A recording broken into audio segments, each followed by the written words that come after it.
Peace, everyone. I pray all is well. So, there's a few things that came up as far as what I want to talk about today. This meditative practice that I was sharing with you.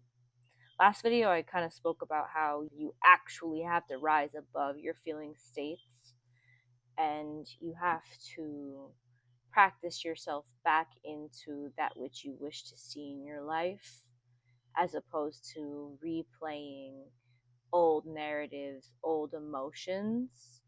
And so this is why the meditation serves. It serves to help you sustain more of what you wish to feel, what you wish to see, what you are recreating within that meditative state, and then also outside of the meditative state, where in which you are sustaining these feeling states of the reprogram of what you have replaced those old experiences with.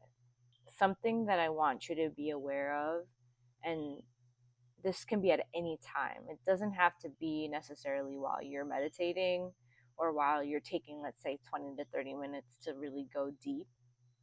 But I want you to also be aware that becoming aware of the spaces around your body, like your awareness of space, is very powerful. This can be something that you practice whether you're just chilling and you're walking and you become aware of the space 360 degrees around you, right? So you could be looking forward, but you can also expand your awareness and look outwardly in all directions, right? This is not necessarily something that we learn. And I truly see the ways in which our inability to practice these things that are natural, it's a natural ability, it's not some superhuman ability, it's very easy and simple for us to do. And so I see very clearly the ways in which our inability to practice this or to even be aware of this because of the lack of knowledge and the ignorance, how that contributes to depression, how a lot of us feel unfulfilled because we're not practicing these things, because we were never taught to practice these things. And so instead of actually enhancing our ability to operate at a normal level, we're giving our energy and our power up to our limiting beliefs, right? So that's why it's important for me personally to communicate that maybe you're not necessarily depressed. Maybe you're just bored. Maybe you're just not functioning at your optimum state because you're not doing these simple things that could be done on a regular basis that will actually help assist you with staying on track, that will actually help you want to experience more of these practices that are going to enhance your level of fitness, your level of mental clarity. Maybe this is a necessary step for you. I know for myself that once I started meditating, once I started um, opening up myself on a cellular level, I started expanding my awareness of myself. All of these other things just came naturally, and what order they came, I don't know, but I've always gravitated towards working out. I've always gravitated towards going to the gym. I've always gravitated towards being healthy, because not being healthy, choosing to dull my senses, choosing to intoxicate myself, it was only helpful for so long. And even when I was in that state, I was extremely unhappy and unaffected. Like, I could drink so much. Unless I drank to the point where I was blacked out, I felt fine. I just felt so apathetic. I would drink so much and I would just be like, okay, let's have a intellectual conversation right now, right? You ever meet people who drink and who are extremely intoxicated, and yet they seem like totally fine and they're just ready to have the deepest conversation with you? People want to be in their essence. They want to experience the natural abilities within them, but we've been limited to what that even is. We've been put inside these boxes, right?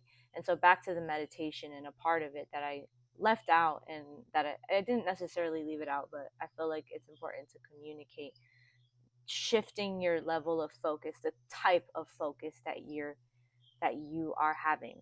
So let's go back to the heart chakra, because that's what we were focusing on the last time, right? Initially, you're going to be focusing on that space. Let's just do 3 breaths into the heart chakra and out. You can utilize the light where you're breathing a light into this chakra. It's green. And you're exhaling and sending that light deep into the cellular level. That's 2. And then you're going to do 1 more. Right? So you're filling this space. You're putting your attention all in this heart chakra. That next breath, I want you to expand your awareness, that light, a little bit farther out surrounding the chakra, right? So now you're creating a field with your imagination, which is not to be underestimated. It's very powerful. Expand your awareness of that green light around your chakra, and then exhale.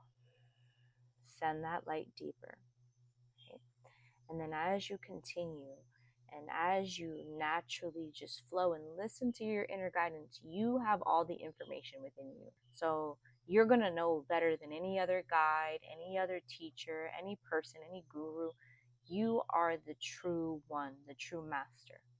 Breathe into this space, and as you continue your breath, you're going to expand farther and farther out with every breath. So now you're going to take it a little bit farther out.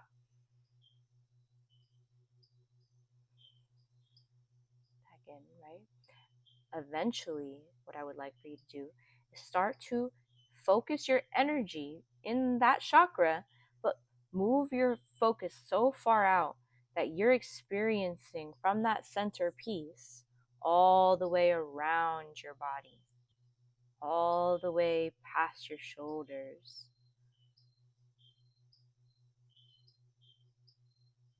And then once you feel complete, you can move on to the next chakra and do the same thing. This is going to activate certain parts of your brain. This is going to get you into a different brain wave state, which is really the key to being able to get yourself into that 0 point, into that space where in which all manifestations are stemming out of. And you can utilize this state to help assist you in the process of aligning to the discipline that is required of you in order to truly embody a state of healthy being, a state of taking proper action, right? So yes, action is very important. Training your mind to act appropriately, to think appropriately, so that you could support proper action. And this is a part of that. Once you have gone through all your chakras, you can also start to become aware of the space between your body, right, or a particular chakra, stemming from a particular chakra, or maybe just the outside of your body, whatever part of your body you're in, your shoulders to the entire room. So now your eyes are closed and you're feeling into the space against the walls, right? You're expanding your awareness of the space and you're feeling that space. This is a different type of focus that is also going to support the meditation and support your ability to get into that brainwave state. And while you focus on these chakras, you can also become aware of the fact that there is infinite space around that particular chakra. So yes, you're expanding your awareness out around the chakra point, expanding beyond the body. Now you're expanding that awareness all the way to the walls in the room. Then you can even expand that all the way into infinite space. It doesn't even have to be infinite space. You can take your time. Go as far in or as far out as you would like, right? Because when you're exhaling, you're sending that light deeper into the chakras. I like to imagine that there's a world within those chakra points. See, so this is a practice that maybe it sounds very out there, right? But for me personally, when I was depressed and I was learning about these things, even though I didn't necessarily take it there right away, it was like that was fulfilling. That was the remedy for me. Nothing else made sense. Mind you, I was learning all sorts of things.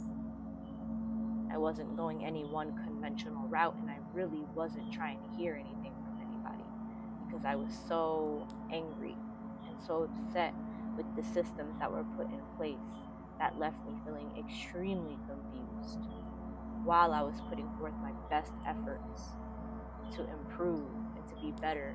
And even then I was condemned, even then I was shunned, right? So I could imagine that might make somebody really angry. That might create an unhealthy relationship between yourself and the creator. I've noticed that it's important to have a relationship to a higher power in order to have a certain level of mental health or any level of mental health. And I've noticed in my research and in my observation within myself and my own life experience that a lot of people who are experiencing extreme depression are having an unhealthy relationship to this higher power or to this creator because of the disharmonious vibrations that are all over the world that are surrounding.